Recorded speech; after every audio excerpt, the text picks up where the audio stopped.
వరదల కారణంగా ఇప్పటివరకు 9 మంది మరణించడం బాధాకరమన్నారు సీఎం చంద్రబాబు. వైసీపీ ప్రభుత్వం వైఫల్యం వల్లే బుడమేరు వరద వచ్చిందని ఆరోపించారు. వర్షాల కారణంగా అమరావతి మునిగిపోతుందని వైసీపీ నేతలు విష ప్రచారం చేస్తున్నారని మండిపడ్డారు.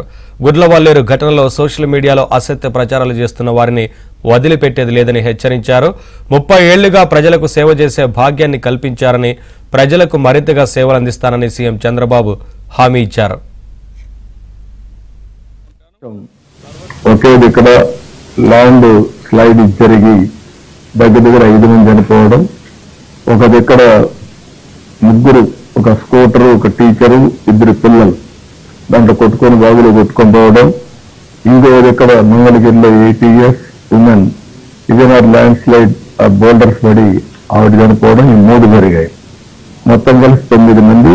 ఒక మిస్సింగ్ కేసు కూడా ఉంది, ఇంకా ట్రేస్ కాలేదు. రిలీఫ్ అయితే ఇప్పటి నుంచి ప్రారంభమవుతుంది. రిలీఫ్ కూడా కొంత పెంచాం.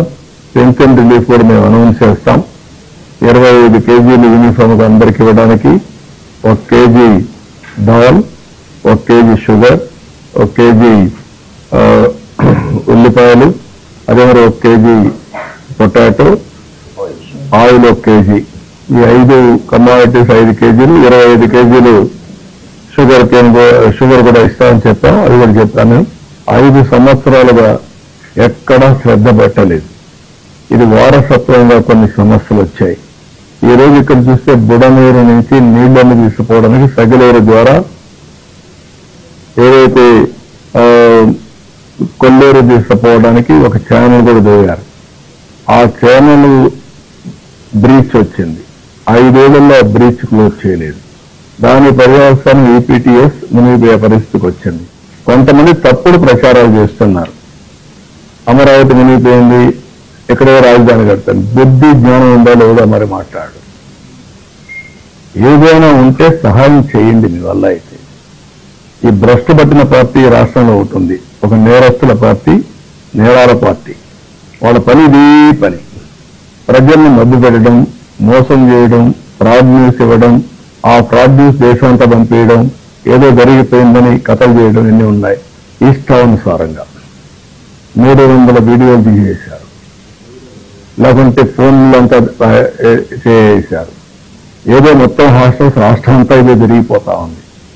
బుద్ధి జ్ఞానం మీకు కూడా ఆడబిడ్డలుంటే మారి ప్రవర్తించరు. కొంచెమైనా విద్యత ఉండాలి మీకు. ఎక్కడైనా సరే మీ దగ్గర ఎవిడెన్స్ ఉంటే ఇవ్వాలి, మీకు తెలిస్తే చెప్పాలి. తెలియకుండా కావాలని దుష్ప్రచారం చేయడం చాలా నేరం. ఆడబిడ్డల శీలాన్ని కూడా తాకట్టు పెట్టే విధంగా, లేకుంటే అవహేళన చేసే విధంగా చేయడం కరెక్ట్ కాదు. దీన్ని చాలా తీవ్రంగా ఖండిస్తున్నా, గర్హిస్తున్నా, హెచ్చరిస్తున్నా. మంచిది కాదని కూడా చెప్తున్నా. దానికి ఏ విధంగా చేయాలో మేము ఆలోచిస్తాం. అంటే నేనేమంటున్నానంటే 30 ఏళ్ల మునుపు నేను ముఖ్యమంత్రి అయిన రోజున ఈ రోజే సెప్టెంబర్ 1 అక్కడి నుంచి ఏ విధంగా పనిచేశానో దాని టెస్టిమోనియల్ ఈరోజు తెలంగాణ, ఆంధ్రప్రదేశ్ అభివృద్ధి. ఈరోజు మళ్ళీ నేను ఏ విధంగా ముందుకు పోవాలి అని ఒకసారి నెమరు వేసుకునే రోజు ఇది.